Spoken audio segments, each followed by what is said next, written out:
Hey, howdy ho, all you beautiful bastards, and welcome back to the 2 cent, $2, $5, $20. Let me take your fucking bank account number club just so you can join in. I know, guys, you might want to sit down for the rest of this episode because I did, in fact, get a new mic, and I was telling Leo this before we started. But a new mic, no matter who you are, will send you to your fucking knees. And I'm just trying to protect any of our listeners before we get into the show because I care about your safety. You know, if you're just walking around, I don't want to get your fucking knees feeling like jelly. But that's not why we're here. Leo and I, we're well, at least I am. Leo, I don't know. You haven't reached like the plus 25 territory yet, What's where that? I'm getting to the point of just saying I feel old at this point, especially going back, watching these two Oh, okay. films I in see. Avatar and Avatar 2, and just being like, wow, dude, I can't believe watching Avatar in 2009 in IMAX and actually being excited about 3D was a thing. Like, what a fucking time. And to now go to like the sequel, which is like semi post pandemic at that point, and just totally cultural divide between the two films, and it's very weird, I think. And I'm really interested to like sit here and talk to you about it because I think my opinions on both of these films have changed significantly. I haven't seen like the original Avatar for at least 5 plus years. I don't even think I rewatched it to go see The Way of Water in the original release back in 22, which is also like the last time I saw The Way of Water. So coming back to these, I needed to like have like some type of mind refresh going into like Fire and Ash this weekend or whenever the hell I decide to see it. But yeah, what do you think about these like general overview of these two films just because of like how far apart they came out? Where do I even begin? I mean, I kind of like I was telling you before we jumped on. I did rewatch Avatar when The Way of Water came out. I didn't see it in theaters.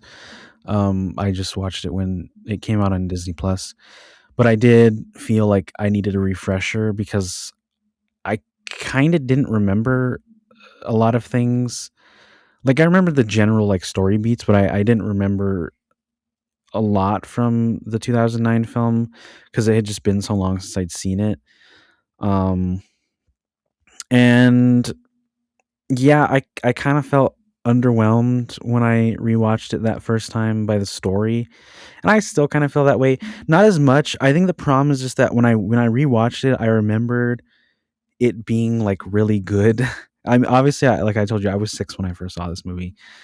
Um, and so I was remembering it being a lot better, and obviously it has that sort of impact on like the movie going experience of like, oh, this was like the big turn towards like CGI spectacle 3D blah blah blah blah blah. And yeah, when I rewatched it, I was kind of just like, this is not as good as I remember. It's just the story is very weak, I want to say. It's very by the numbers for like, a Hollywood type movie. Um and then going into The Way of Water, I do remember enjoying that more than I was expecting to after rewatching the first one. I didn't finish rewatching The Way of Water before we jumped on here, but I'm a decent way through, and I still kind of feel the same. Like I think The Way of Water is a better movie. Um, but yeah, those are my general thoughts. Going back to Avatar, the first one, I must say, I think I was genuinely surprised at how I don't know if there's a better way to say this, but dated the film looks. There's something about it that I don't know if it's because like our TVs are so good now. I'm not watching it on a giant IMAX projector.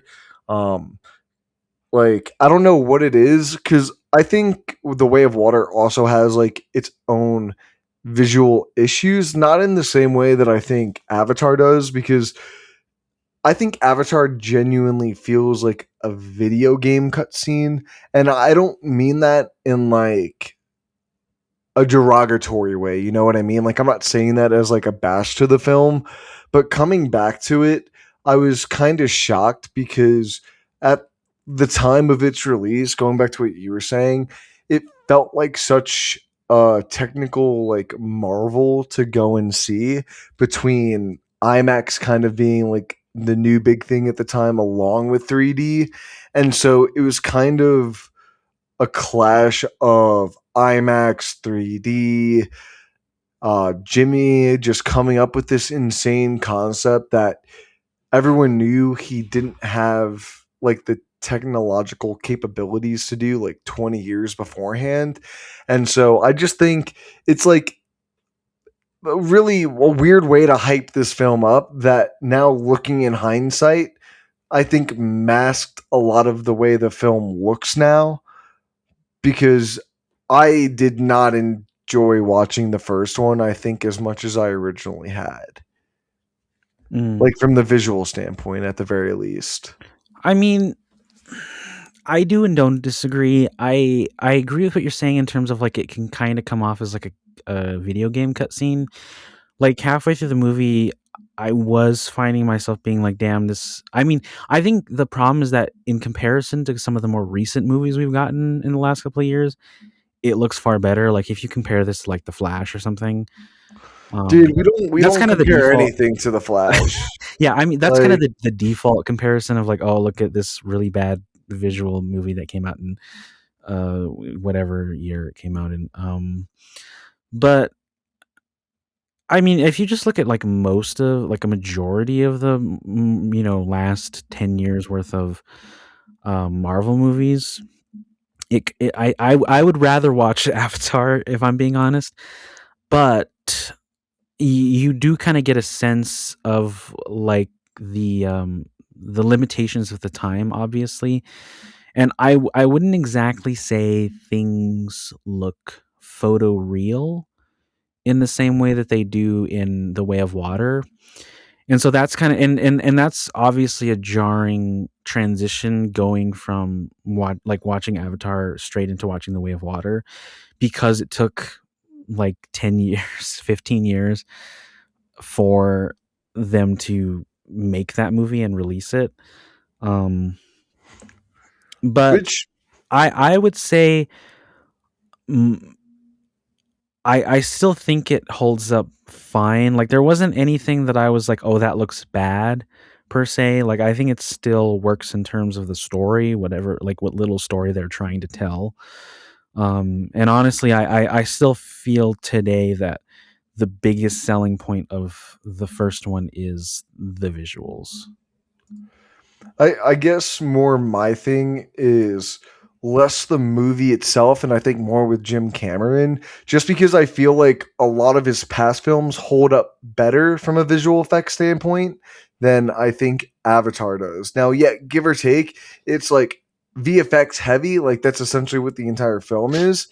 But like when I go back to Terminator 2, the first Terminator, like those Aliens. aliens, like they I never look at them and think twice about like a guy What you're being in a seeing. suit like Yeah. in the roof, like controlling, like if I'm on a ride or something. Or I don't know, maybe it's I'm like a big theme park person, so I've been to like quite a few theme parks, and to me it feels very theme parky. And I don't know, maybe that's part of it, is maybe that we live in such a like digitized theme park world. Like I guess this is gonna be like my theme park nerd side coming out a little bit, Leo. Hold up. Like buckle in. But like Universal Studios gets like a big common complaint that all of their rides are kind of the same, because they're just having you sit in front of a screen and doing all these kind of 4D effects outside of like a moving cart here and there to like Mm. give you that sensation. And like you move away from all of these things that bring you in, that I think Avatar The Way of Water does better by implementing the practical effects. And I think that that is just technology in and of itself. And that's why I wasn't trying to like say the comment as like a negative towards the film, I felt like just so shocked coming back to it and be like, wow, dude, I wasn't expecting it to look the way it did. And then going into The Way of Water, where, like you were saying, it's so realistic, almost to a fault of its own film, which I think is ironic with this whole like conversation going on now, because I don't remember what like the frame rate issue is with the visual effects, but I think they had to like try to match different frame rates with each other during the like the fight scenes in The Way of Water, and so you constantly see it like trying to mesh, but the eyes just can't be perceived like that, and so you're seeing the different frame rates kind of like jumping around, and it's really distracting in the movie, and I Mm. don't like that, but at least it's only during the action, because everything's so fucking like high res in that film. It's crazy, bro. Yeah, yeah, and I mean, I've talked about this before too, because obviously when Avatar came out, it I don't like it came out in like a you know an maybe not even HD, like you know what I mean. Like we're watching everything on these upscale TV screens with 4K capabilities and everything, and so obviously it's gonna look different now as compared to like if you watched it on a DVD on like a small TV screen back in the day. Um, so I just I don't know. I guess I understand what you're saying and I agree with you. I just don't think it bugged me quite as much on rewatching Avatar. Like if anything really like bugged me a lot while watching Avatar, it was really just the story. Was it, dude? The whole white savior aspect of the story, like it just, I go. That's I think my biggest thing towards the film is the way the story just like kind of unfolds and is told. Going back to what you were saying, where it just kind of overall feels like a generic like plot setup and overall structure to how I think they wanted the film to work, where it's like, ooh, environmentalism is good. We care about our environment. Like it's a story about we as Americans fucking going into other people's culture, their tribes, and destroying it, putting in oil factories and shit like that. But then a fucking white guy comes in and saves the rest of them. That's my thing.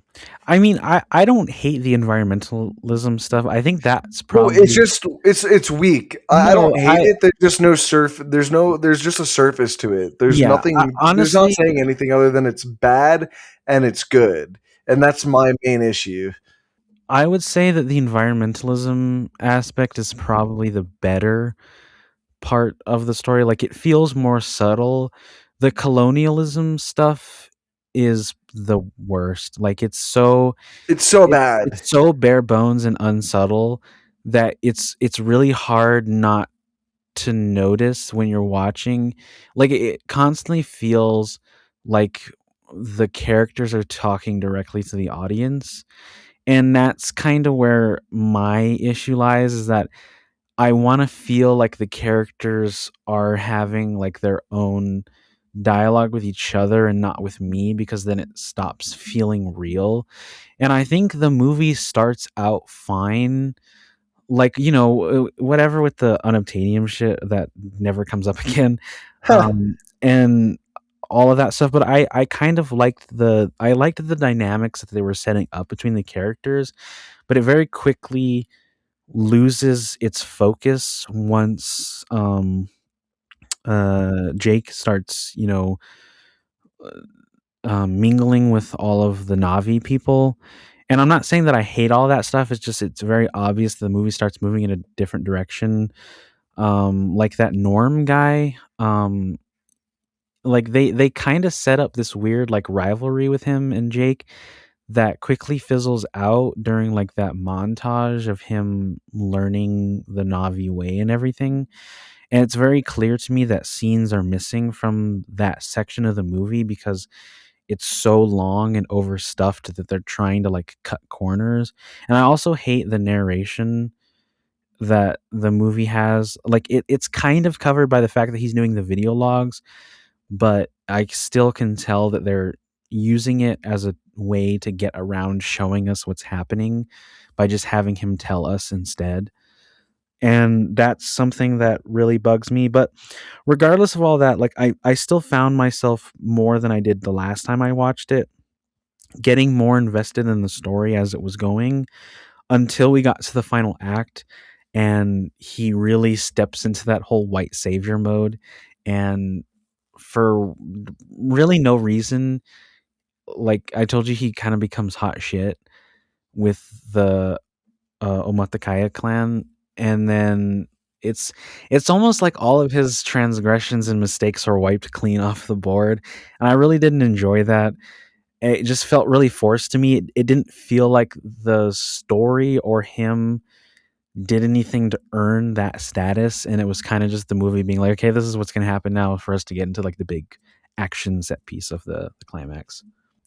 Yeah, no, I absolutely agree. And to like kind of piggyback off your points there is the way Jake is introduced to the tribe and why am I blanking on Zoe Saldana's character's name? Natiri. Natiri. When they first meet up, it's just absolute plot convenience. I don't know why in the world she would ever think this random ass fucking Navi who looks totally different from everyone else would just like be them and doesn't really question it too much. They have like a little bit of a beef in the beginning, but it goes back to your point. They kind of just wipe that away, and you know what? He needs to progress, being like this savior for this whole tribe because he knows what's coming, and it's just quite frustrating because everything kind of just feels forced and never natural. Their relationship doesn't feel very natural. Like he needs to just like find this. I don't even want to say hot, but like I know it's Zoe Saldana, and like that's the one thing I'll say is I think they did a really good job at photo capturing the avatars to the actors, and so like when I see Natiri, I very much see like Zoe Saldana, and when I see like Jake in avatar form, I see Sam Worthington, and I think that's a really impressive feat because I think it goes back to not being able to like just see the avatar but the actual actors, and I think that's the biggest strength I think to both of these films is not being able to like hide the actor's performance, which saves it because of how like muddy and muddled the story feels because I just can't wrap my head around it because it's so long and they try to do so much and say absolutely nothing with that runtime because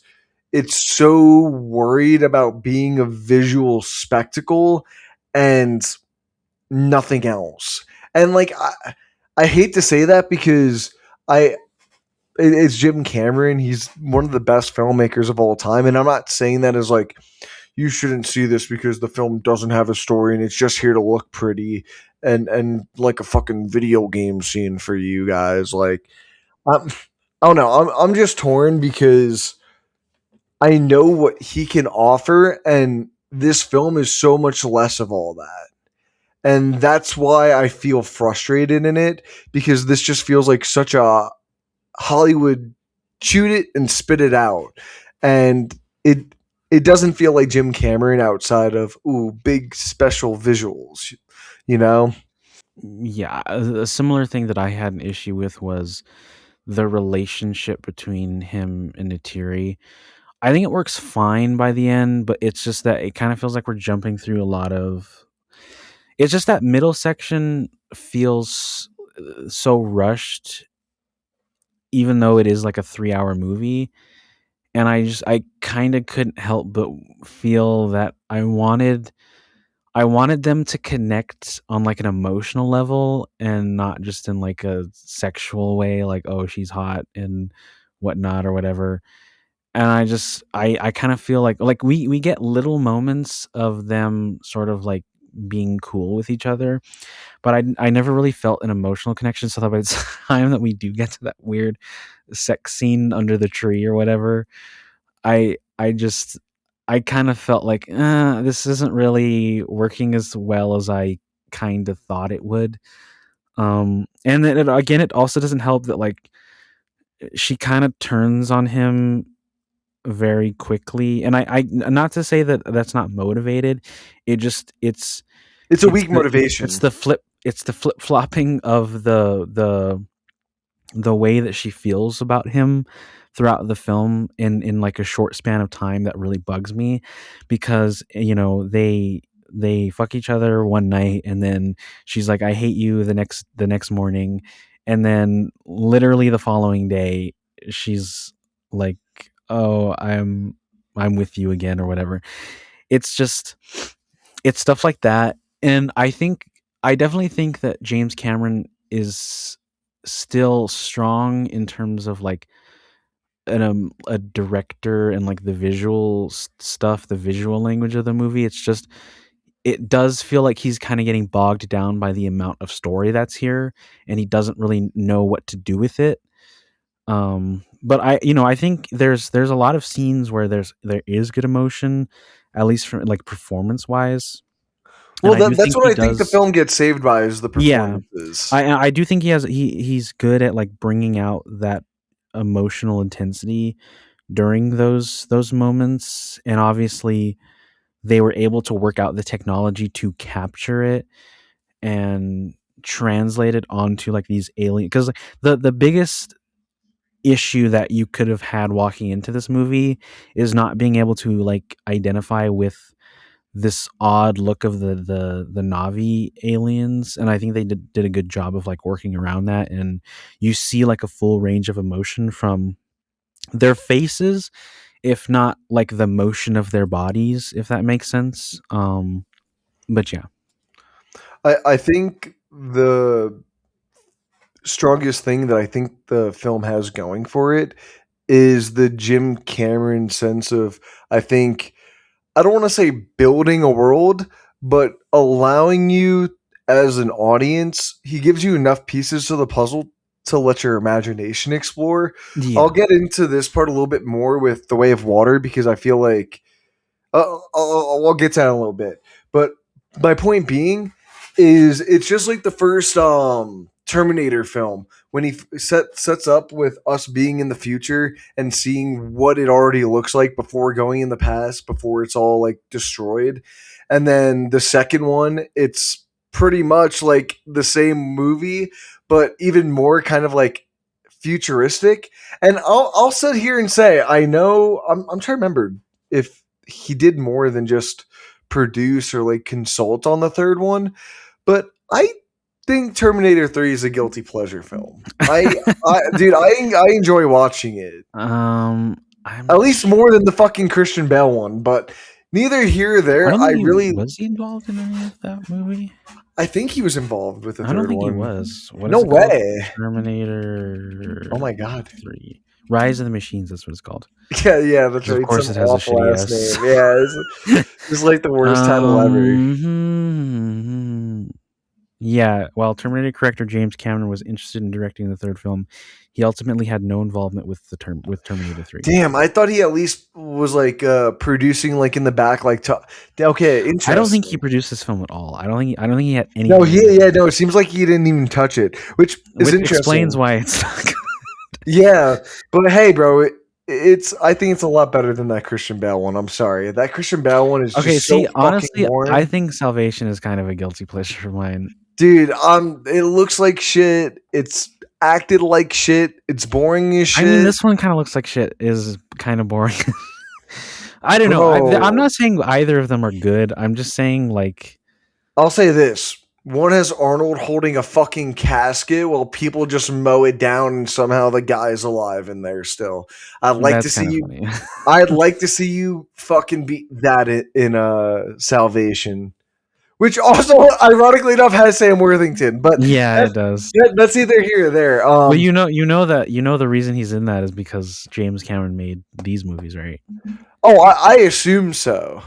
Because I'm a big fan of Sam Worthington. In these I'm films, not like a I big don't fan. It's I Okay, I'll correct myself. Not a big fan. I I'm a fan of him. The problem is that he's been in the only good movies he's really been in that have been like successful are these ones. Like every other movie he's been in they've never gone anywhere. Like he was in those Clash of the Titans remakes I was that just about to say, didn't go bro, they're anywhere. so good. I I mean, know they're I awful, those are but they're so good. those are guilty pleasures of mine. Those are really good guilty pleasure films, bro. But that being said, they never went anywhere, and so like I feel like you and me are the only ones that like ever rewatched them. I'm trying to think of anything else that he was in. Like There was a movie that I think it was 2011, 2012. It's called Man on a Ledge. oh, I've seen that one. Yeah. I thought it was pretty decent, but then after that, he took a break or something, and then did a bunch of indie films the last few years outside of making these Avatar Oh, I films. forgot he was in Hacksaw Ridge. I forgot he was in that too. I mean, he's a supporting character in that movie. I mean, yeah, but I think the thing is that it's a good like movie. for the longest time, like for a decade, people were like trying to push him as like a leading actor. Yeah, and that's the problem. I Um, don't think he's that guy. I'm gonna be honest with you. I don't think he's the strongest actor in either of these movies. I'm gonna be honest. I'm not saying he's No, bad. I don't disagree. I'm just saying yeah. that like He plays the typical jarhead role. yeah. He plays it well. Yeah. You know, like that's I think the best credit you could give. Like that's also the issues. The script feels so thin. Is I don't know what we would like him to do with his role, because Yeah. at least with Zoe Saldana, she just has a lot of emotional moments that Sam doesn't get.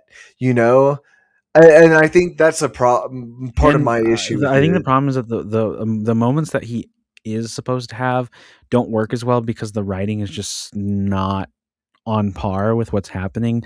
Like his speeches that he gives, like towards the end, I just find I think they're that comes supposed to be from directing a little rousing bit. and whatnot, and I don't feel it in what he's saying, and the voice that he has for it it doesn't sound very Empowering. and yeah, like it's not impactful. But I will say though, I think he's better in the sequel. Obviously, he's older, and I think he plays like the father archetype a lot better than the lead. Again, he's not the lead in that movie either. That's what I think I enjoyed most about The Way of Water. Is it more about the kids? It's more about the kids, but the parents still have like a good enough role. Like, you know what I mean? Where they don't feel like they were just kind of like shoehorned in to just have them in there, but they actually have a purpose rather than just being the support parents. And I wish I like the nerdy guy that Norm. Yeah, Norm. His actor is one of those guys where I'm just like, I don't know his name, but I've seen him in a lot of things. Norm. Yeah, why do I feel like he played in a Superman film? Was he in a Superman movie, or am I just like making that up?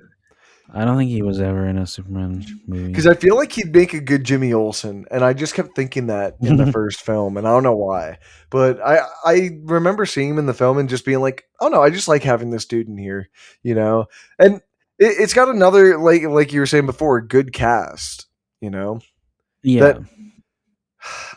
It just sucks because I just think between the lackluster writing and like, I'll just say dated effects for the sake of the argument here, and the dated effects, I think it brings down the performances slightly in some regard, but like not a terrible amount, you know? Yeah. Like just seeing the bright blue faces trying to emote sometimes is just kind of laughable because it's just not in the high quality detail that the sequel gets to, and that's why I'm not trying to be overly critical about it, because it's technological that they couldn't do at the time. But it's like I feel like Jim Cameron probably has gone back to that film and just like, dude, this looks like shit. You know, like I guarantee I'm sure he's done yeah. that. You know, so that's why I'm not saying it as like against the movie, but more so as like an acknowledgement. And I don't know. I just think the third act is kind of underwhelming. It like none of the beats hit for me. Like I don't feel anything when Jake finally comes to at the end and decides to become a full Navi, which I I wanted to bring this up to you when you brought it up the sex conversation, but like how does Jake's avatar work within the Navi system? How do you mean? Like he's able to connect to the tree of life and shit like that. He's able to do everything that the home base like I know that he's got there's some of their DNA in them, but like I think it goes to like I don't feel like the story or the writing ever clarifies enough to where I get confused, and then the sequel tries to dig deeper into it, like the connection with Navi and the land, but it just kind of amounts to nothing. And I just really don't care about any of it by the end. And I think once you pick up in the sequel, like I don't feel like Jake's uh character arc is very fulfilling. I don't know if it's because of the writing, the performance, I don't know. Like it just feels weird to me that everyone's just so all right. Let's just make this human into a Navi. Like after all of like the wrongdoing this guy did, like they know like he was there to kick them out and essentially slaughter them all. It's just so weird to me. I just don't care about by the end about their relationship, about Jake wanting to become a Navi, which in the sequel I guess people is so in the sequel. Do people pick and choose whether they want it to become like permanent avatars, or did Jake just become a permanent avatar? I think it's Because just Jake because okay, because I was really confused with the whole gray stuff, and I really hope the the fire and ashes like digs oh, I deeper. mean, But like that, I'm assuming that she is like because you know in the first one they try to save her life by doing that like ritual thing. no, yeah, I get that, Um, but like, so did she like did her soul or whatever it is die in the avatar body after it like transferring over, and like are they trying to keep her like I don't fully understand what they're trying to do with the Grace character, which I get is like, yeah, you should probably go see the next film. It's like, bro, I it's think that she's like both Grace and Awa like fused together in like a physical form. That's sort of what it seems to be implying. Like she has this really strong connection but to it goes back to what you were everything. saying about with the. No, it's not like that. It's more of like the birthing of it, if that makes sense. Of like, how does Grace have the child? Like, I know that's a question they ask in the film, Yeah. but like, I'm I sure they'll explain it I'm and sure they'll explain it, but like, I don't know if they will because the I don't know. I just think the films are just too overloaded with its own ideas that honestly I get kind of confused thinking about the movies and the concepts that it presents to us. Does that make sense? Because I feel like that's why I'm having a hard time like wording what I'm thinking is because yeah. just a lot of the general story between the two films is just jarringly confusing. And this is after watching both of them together. I You mean, know, I think as far as the Grace thing is concerned, I'm like I understand what you're saying. It is confusing, but I think because the movie props it up as a question, that means that it's leading into an answer. Like the whole thing about like the way that like they connect with their hair braids and stuff like that, like that's just something that we're kind of expected to go along with and not ask questions. But the longer you think about it, the more it doesn't make sense. Um, like does the Navi get born out of their belly buttons because that's where like the tube they had the tube going into Grace was, you know, like that little thing she was floating in, they had like a feeding tube or something going through her belly button. I mean, I think that Yeah, I yeah, think that's bro. more, I Like, think that's more for the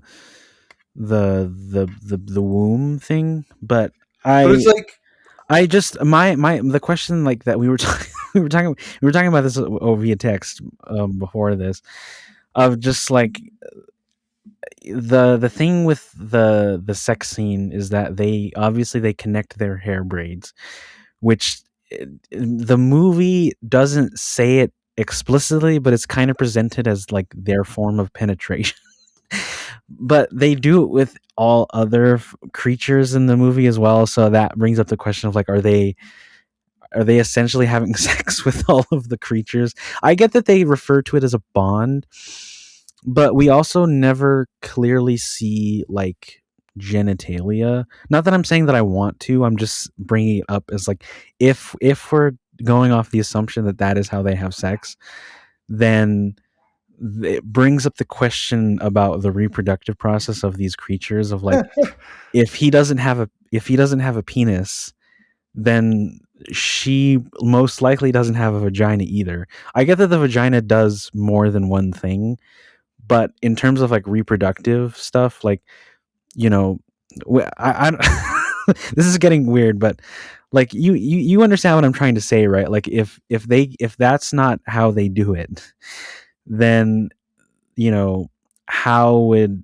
a baby form in the womb?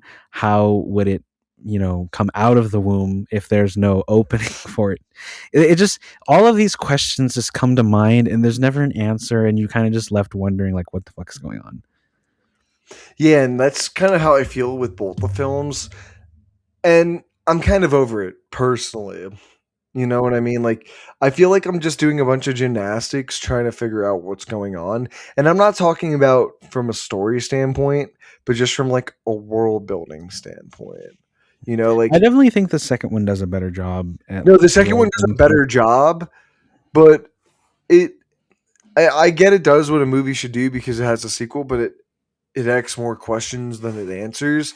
But Mm, I don't feel like the Way of Water answers the first film's questions really much. They just kind of keep adding to the mystery, because in the first film they only slightly briefly mention here and there throughout about how the Navi are connected to the land and all that, and then the second one goes really deep into it, but then they don't really explain anything, and I think that's what I'm kind of confused with, is because two films are essentially telling me the same thing, just kind of over explaining it without really explaining much of it.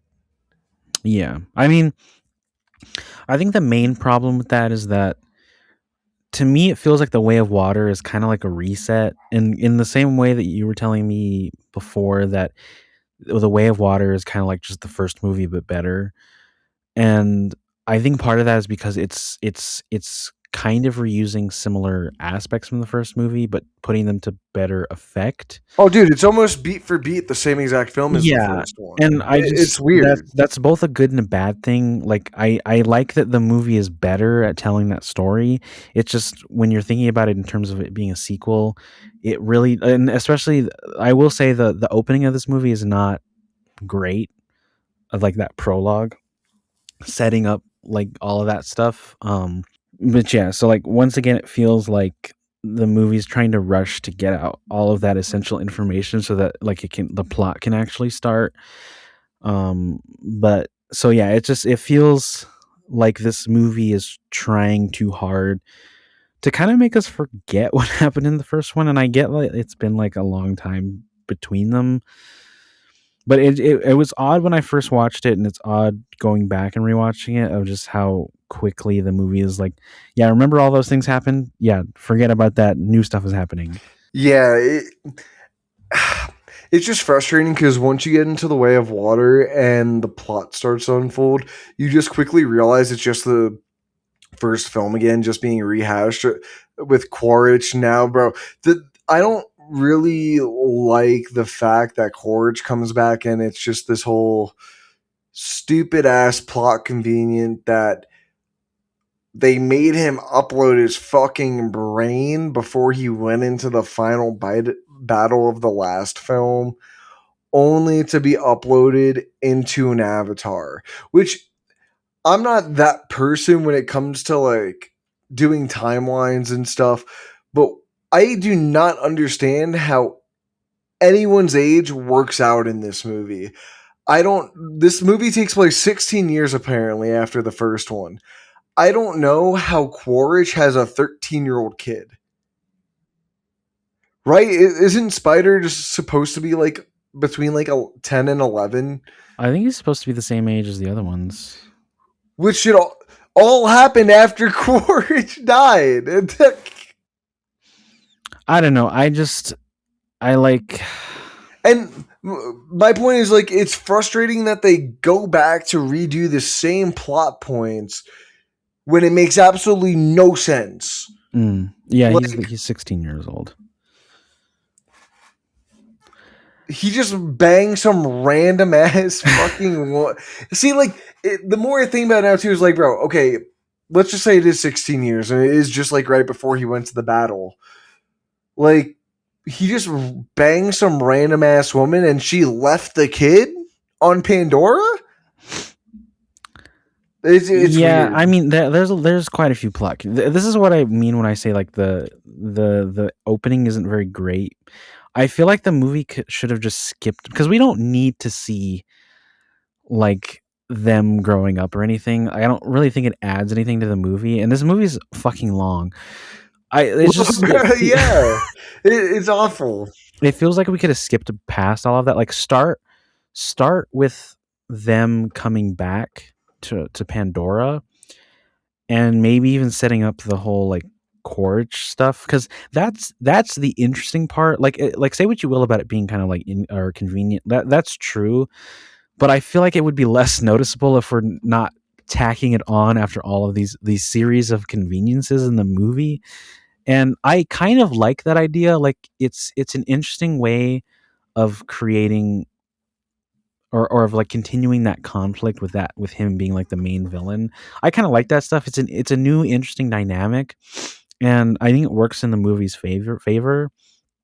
Because it also just it heightens the threat that Quaritch is, because obviously in the first one it's more about like the military power, and now in this one you kind of needs him to like be more on like similar footing to the protagonists. um but I really do feel like it could have just started in the middle of it, and then because we can still. The problem is that the movie makes us kind of have to still get used to the kid characters anyways, because they're different at 16 from when they were when they are like really really young, which were shown primarily in the prologue.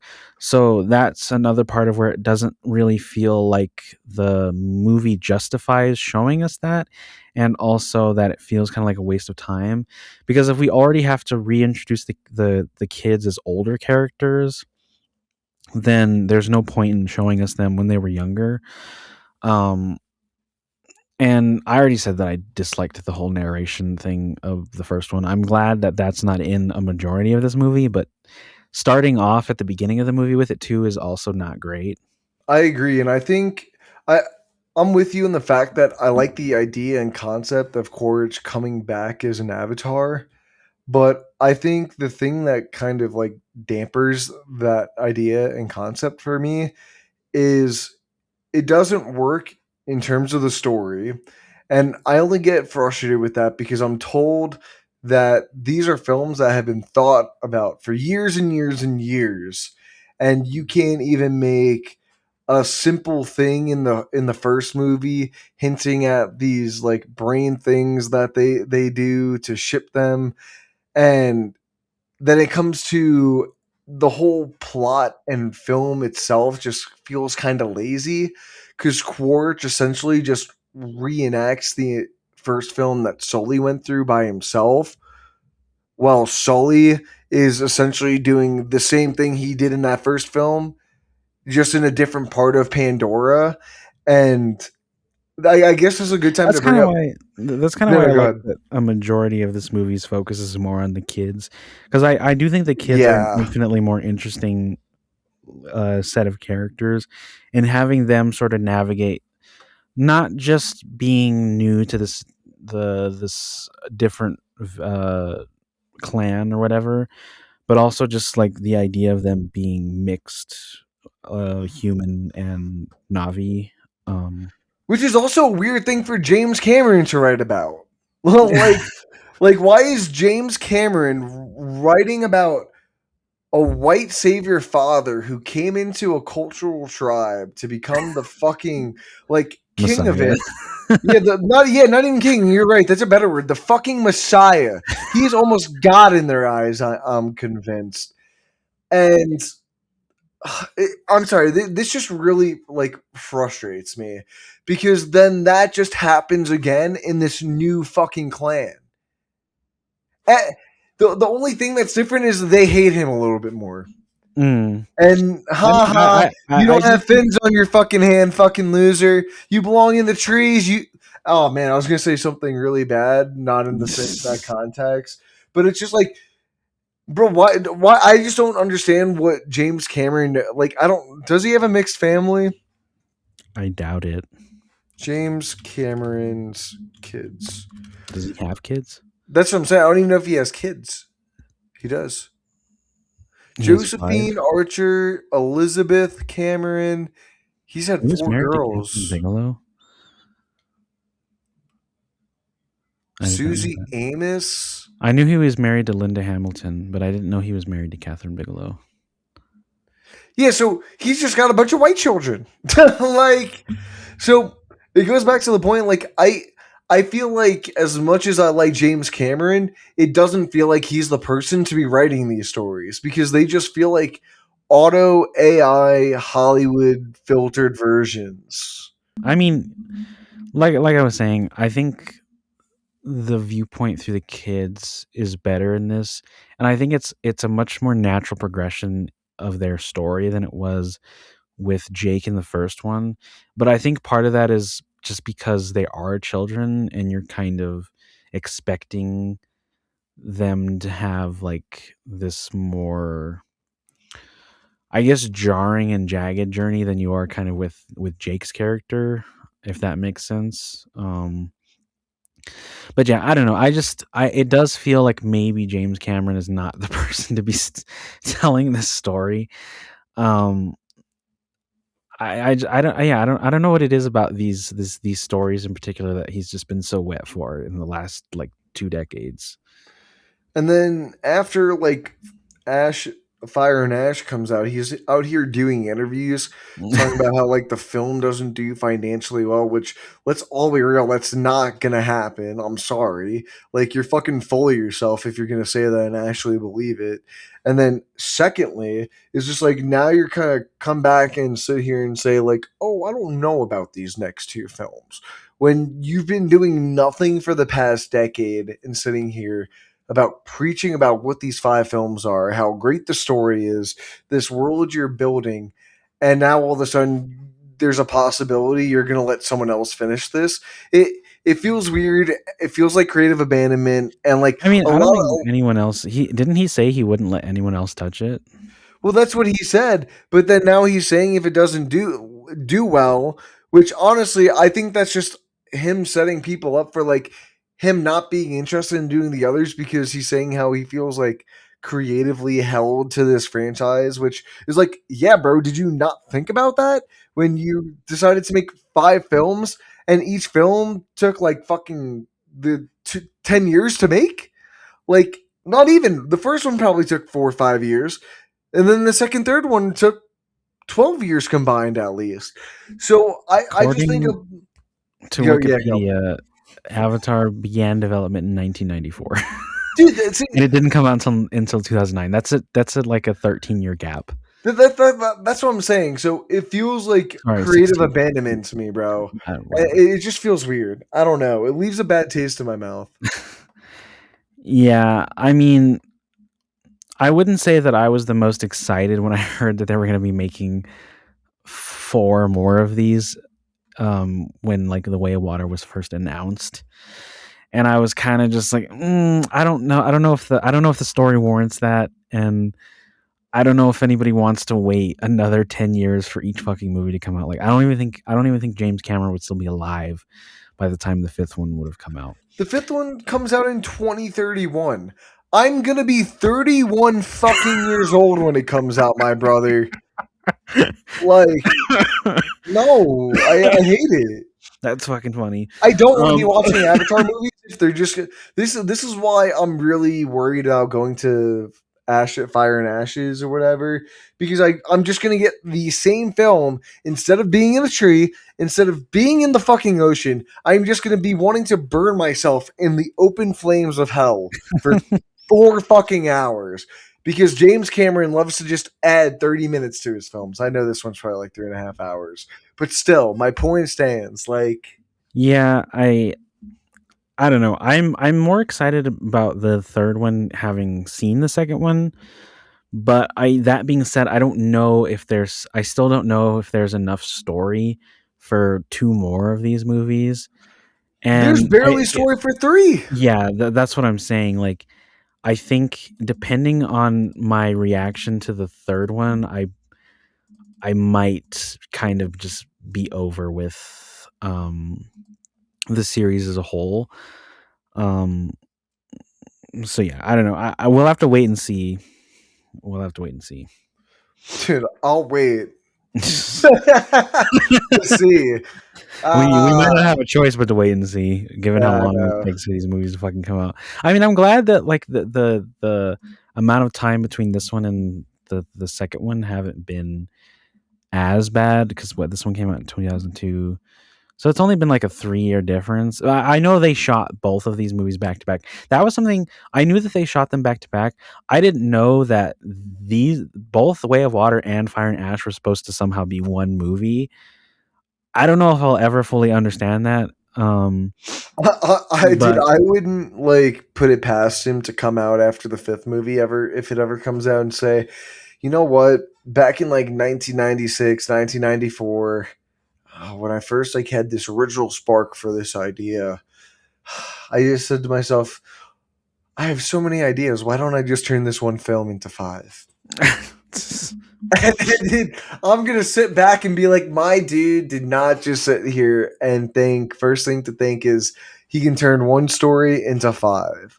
Like it's just it's remarkable. I mean, I feel like it's pretty obvious going into the second one that you know he had an idea for the first one, and then the second one is kind of just like completely different direction. I feel like it's pretty obvious. Like the reason these movies took so long is just them trying to figure out the technology to make the second one in between that and the first one. But and as far as writing goes, I feel like it's pretty obvious that they didn't really have a solid idea of what the sequel was going to be after the first one came out. Um, so do with that information what you will. Well, yeah, I think that's like part of my issue with the just like the script and the world building in general Mm. is I feel like what is the name of the water tribe that they're at again? Metikaya, I think. I think Metakaya just feels so big and different from the first Metakaina, sorry. tribe in the first film that they leave from, that it almost feels like a different world from Pandora. And Mm. for me personally, I think that might be a disservice because each film I feel like sets up a different world, Yeah. and I don't know how to feel about that because I mean, it makes sense that each clan would be like significantly different from each other. I think the problem is that in the first one, you don't get a good sense of that. And it kind of feels like everything is so restricted to just this one, like all the idea, Navi are kind of yeah, like the same. They have the same, yeah, ideology. They have the same religion, all of that it's all stuff. And like, trees and forest. yeah, like, and yeah, it pretty much kind of establishes that the entire world looks like it's kind of the way that Star Wars writes their like planets and stuff. Like, we all know that the way that our world works is that, different regions have different climates and stuff like that. But in like Star Wars, you go to a desert planet, it's just that, it's a desert planet. You go to a snow planet, it's a snow planet. There's no in between. And that's kind of what it feels like in the first one. And this is why it really feels when you go into The Way of Water that they kind of realize like, oh, we didn't really set up, The you know, world. the world or a sequel that kind of matches with what we're going for. And so they kind of were just like, it's fine. I don't think people will think too hard about it. And it's not the worst transition. It's just something that you kind of pick up on. And these are kind of like nitpicks, but there's kind of too many of them to ignore. Yeah, and I feel like that's the like analysis of both these films is there's so many things to nitpick about because I'm just kind of dumbfounded. Like in The Way of Water, the performances are still good. The visual effect, like you can't like just like go into the visual effects because they're just so good, and I think that's just like a common statement, you know. So I feel like I'm stupid because these films don't have much outside of that because I don't even think like the world building isn't interesting. The films aren't interested in telling the audience what the world is like unless it becomes convenient to the plot and they need something to like help push the narrative forward without ever setting anything up. Um, and I hate to say this, but I just don't know if like James Cameron was like the person to make these stories, even though he came up with the concept. You know, Yeah. like I think you can still come with the concept and not write it. I'm sorry, but I don't know. These films kind of just left a bad taste in my mouth. If I'm being real, like I'm kind of dampered on the Avatar franchise. Mm. I mean, I feel like every time I watch these movies, have a different experience, and I come away with it with like a different feeling towards them as a whole. And I'll get more into this once we do our reviews shortly. But yeah, I don't know. It's both a good and a bad thing. It's just that every time I sit down to watch it, I don't know if I'm gonna have a good time or if I'm gonna have a bad time. Um, and mainly with the first one, like the second one isn't bad. I still like that movie. It's just that I feel like every time I'm gonna watch them, I'm gonna have a different like feeling on how good I think it is. Yeah, I I wish it was agree. more consistent. That's what I'm saying. Yeah, I think that's really it. Is I don't think the consistency matches what we've been told with this being like being made over the past like almost 30 years at this point. You know, Yeah. it feels very like on the move outside of all the visual effects stuff. Mm. And you want to head into wrap ups? Yeah. I can't believe that we managed to keep this down to like an hour because these movies are fucking long. Well, like I said, you can't really talk about the visual effects because it's the one thing I think everyone's just like, yeah, dude, the visual effects are good. Like, there's really not much to criticize about it in terms of like that second movie outside of like the frame rate with the visual effects, you know, like Mm. those minor stuff. And I guess other than that too, it's just like there's not a lot to talk about with these movies in terms of story. It's just kind of like they're very surface level, and that's yeah. my biggest issue. Um, so I'll do my reviews. I give Avatar a 2.5 out of 5 because I still want to acknowledge like the cultural relevance this film had, and like I'm not trying to downplay any of that. It's just me being more disappointed about how I see and view this film in present day that kind of numbs it down for me a little bit. And kind of like you, I feel like I have a little bit of a different experience every time like I watch the movie. Um, so I might feel different next time. But honestly, this last viewing kind of rubbed me the wrong way in terms of that first one a lot. But the second one, as much as I think it's a good film, I think the second act just really weighs it down. It's just like this muddled disaster of really boring and uninteresting character work that I really don't care about by the end of the film. And I think that's the second film's biggest struggle is as much as I enjoy being with the kids and watching their story, I have a hard time connecting to them and the family elements of the movie. And Mm. so when I forgot which son it was that died at the end. So when like the son dies Matam, at I the think, end, yeah, his Mateum. firstborn.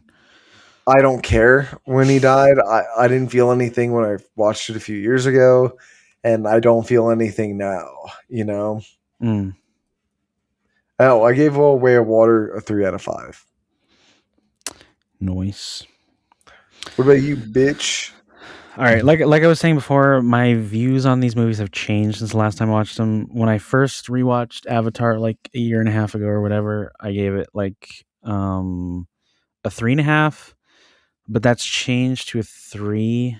And my review back then was the writing kind of lets it down a bit, but it's not one of the but it's one of the first pure CGI spectacles, and it's still quite entertaining. Then for the Way of Water, where is it? For the Way of Water, I originally gave it a 4, but I've moved that to a 3.5. And my review was, it's better than I was anticipating, but obviously its big selling point is the visual effects. And obviously there aren't as many human characters, which kind of helps with integrating them and making it look more photorealistic. But the writing is a step up as well, especially considering the amount of characters.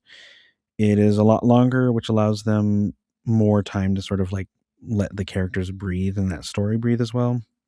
But the prologue is a bit awkward, and I kind of wish that Jake and Neytiri had more to do than just kind of like yell at the kids.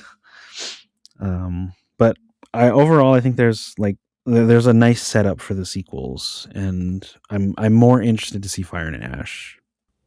I'm glad someone is. But I am curious to see how much it makes this weekend. Oh yeah, for sure. When does Or it come like out? Didn't it come out like it today came or out something? say Thursday or Friday. It came out yesterday. Today's Friday. So okay, so it literally just came out. Yeah. But Liam, what are we watching next week? Next week, so we're not watching anything per se. But the year is coming to an end, guys. Time to start, making up some resolutions for the new year. We were originally going to do a Christmas movie, but Christmas movies aren't really my thing, and there's not really anything I've been dying to talk about that's like Christmassy. Yeah, you're just a heartless bitch. Admit it. I am a heartless bitch. Actually, I prefer to say heartless bastard, but bitch also works. But anyways, so you could be a double B, bro. Ryan and I were kind of talking, and we thought it might we were talking about like the whole end of the year list debate that was going on because of like the Sinner stuff, and we were like, oh, maybe we should do one of those. And so instead of watching a Christmas movie, we are going to do an end of the year list, where we're kind of just going to talk about.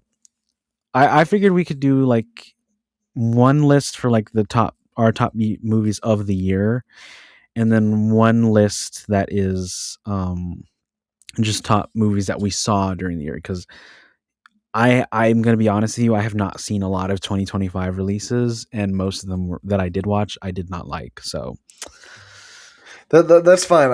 I like it because I think it'll give us a good conversation to like have you go see things like more recent stuff, because I know like you don't see more of the recent stuff. I feel like there hasn't really been a lot that I've been that excited for, and we haven't, like, obviously there's this whole like oversaturation of stuff with streaming and everything. Hasn't been a lot of stuff that I've been like, oh, I really want to go see this, or that I'm like obviously there's stuff that I want to see, but I haven't felt like there's been enough of a motivation for me to like watch it immediately. I've mostly just been watching older stuff. So yeah, I'm excited for it though next week. Yep. All right. So yeah, that's what we're doing. All right. Without a doubt, down below, let us know what you guys think of Avatar and Avatar: The Way of Water. I keep wanting to say Avatar 2 just because like the names or whatever. But regardless, we'll see you on the next one. Peace.